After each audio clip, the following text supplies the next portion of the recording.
这2年的国产剧编剧口味好像来了个180度的转变。以前的电视剧像什么《花千骨》《三生三世》，全都是虐女主，女主80%的剧情都在被男一女二各种虐待，只在最后让男主追妻火葬场。现在的电视剧但凡热播的几乎都换成了虐男主，比如《琉璃》《香蜜沉沉烬如香》，还有现在大热的《开端》，还为此出现了很多新词，像是战损妆，大致意思就是男主越惨，吐的血越多，观众越心动，越觉得好看，并且这种惨好像还有越演越烈的倾向。Hello， 宝宝们，咱们又见面了。不知道大家追剧的时候有没有发现，在电视剧里的男主那真是一个赛一个的惨，编剧仿佛参加了比惨101，纷纷开始了花式男主内卷比惨。这部剧要是男主一辈子爱而不得，那下部剧就省出个生生世世爱而不得，就是玩。所以小编就想整理出个最惨国产剧男主盘点，看看哪家男主能拔得头筹。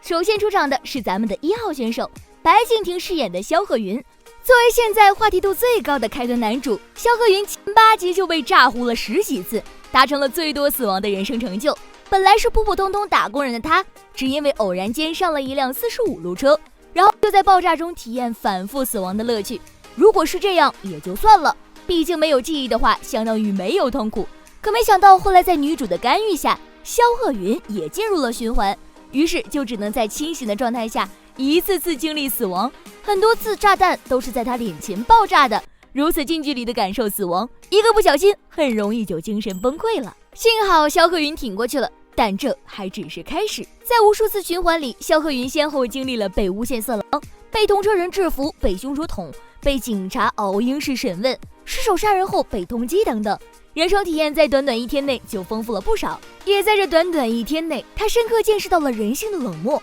先是当女主因为想要救全车人，一个被捅腰，一个被割喉时，全车人没有一个人上前帮忙，最后决心再试一次时，依然没有人帮忙，导致他失手杀了人，一度差点被杀人带来的强烈负罪感击垮。只是普通社畜的萧鹤云承受了太多，更糟糕的是，在一次次循环后，他发现自己的身体越来越差。对女主来说，无限次的循环可能随时就是她的最后一次。萧鹤云给小编的感觉就像是个不慎卷入主线的 NPC， 因为没有主角光环，所以被虐得体无完肤，直至最后发挥完所有作用后才终于退场。2号选手程毅饰演的雨丝凤。琉璃的男主雨丝凤，小编愿称之为国产剧男主最惨。本来父亲是黎泽公公主，丝凤应该是在万千宠爱中长大的黎泽公太子爷，但是因为丝凤父亲答应了他母亲浩凤，在他成年前不能和他相认，于是一直以为自己只是个孤儿的丝凤，明明可以靠出身，却偏偏只能靠实力，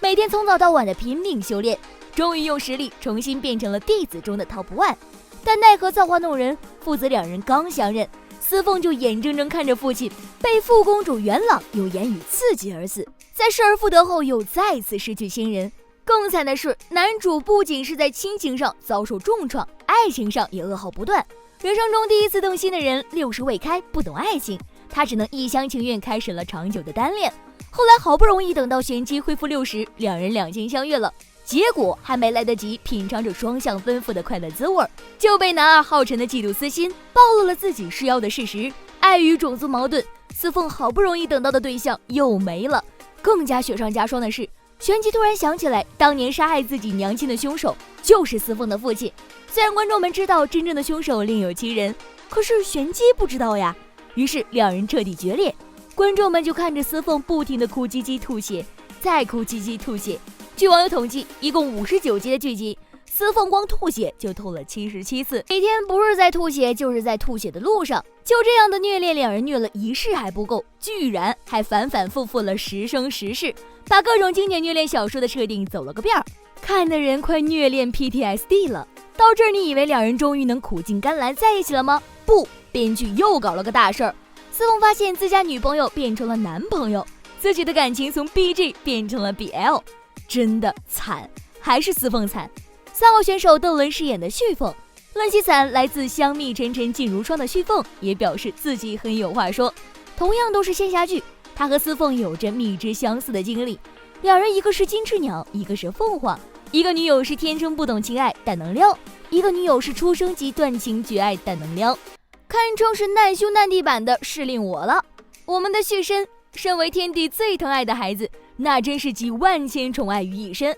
要星星不给月亮呀。本来可以顺风顺水的过一生，我却好死不死的遇到了女主锦觅，开始了人生大起大落落。以为两情相悦，结果对方天生断情绝爱，一腔深情都喂了狗；以为家庭和谐，兄友弟恭，结果转眼以为为爱抢婚就可以远走高飞，结果不仅被媳妇儿在背后捅了一刀，还附赠了一句从未爱过你。至此，旭凤彻底心碎，从高高在上的神族希望变成曾经最不屑的魔族至尊，好好的傲娇小王子彻底变成了阴郁怪叔叔。虽然最后和锦觅 HE 了，但他付出的代价是爹死了，妈没了，哥哥黑化了，自己堕落了。讲真，这爱情谈的挺亏的。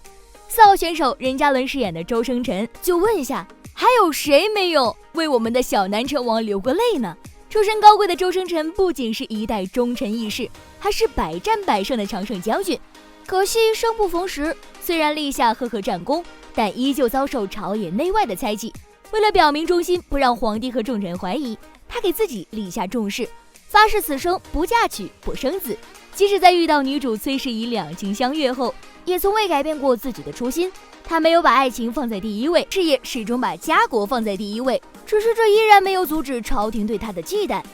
最后被皇帝污蔑谋反，下令实行了剔骨之刑，被人用刀生生刮肉致死。从此生挚爱的诗仪也在得知消息后，穿着红嫁衣从城楼一跃而下，完成情侣双杀。回顾周生辰这一生，正如他留下的遗书所说，臣此一生不负天下，唯负诗仪。很多观众都觉得周生辰但凡有点私心，完全可以和诗仪双宿双栖，甚至登上95之位。可他没有，因为他是周生辰。可以说，观众当初之所以磕得那么厉害，就是因为周生辰这种强烈的性格魅力和悲惨结局形成的巨大反差，让人忍不住为他可惜，为他不值。5号选手龚俊饰演的温客行，去年让无数人心疼的温客行，人生也是一个大写的惨字。本来爹爹是名医，娘亲是女侠，一家3口善缘无数，堪称正道之光。结果就因为答应为好友守护宝藏秘密，一夕之间就被所有人背叛，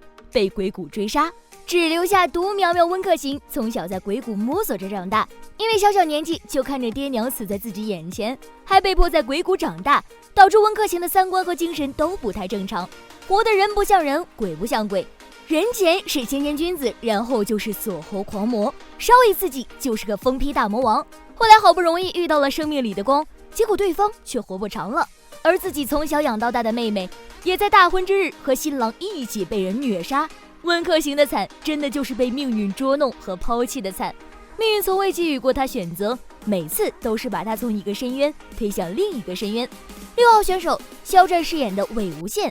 备受命运捉弄的男主还有我们的魏无羡。小时候的羡羡父母双亡，被迫流落街头，成为一个野孩子，每天为了一口饭和野狗嘴里抢食物。后来好不容易被江丰眠接回家，重新拥有了正常的人生。结果因为自己的善心，导致江家被灭门，江城被划单。负罪感爆棚的他果断把自己的金丹还给了江城，结果却被扔进乱葬岗。为了活下去，他无奈修习了被视为禁术的鬼道，成为了人人喊打的夷陵老祖。明明救了所有人，却被所有人当成魔王，然后不小心害死了师姐的丈夫，心爱的师姐还为了他而死。至此他人生里所有的温暖都离他而去，那个肆意洒脱的魏无羡彻底死了，活下去的只有鬼魅阴郁的夷陵老祖。以上几位算是小编印象中比较惨的男主了，不知道大家觉得谁更惨一点呢？好了，本期内容就分享到这里，欢迎宝宝们来评论区一起留言讨论。喜欢本期内容的可以点击关注，咱们下期再见哦。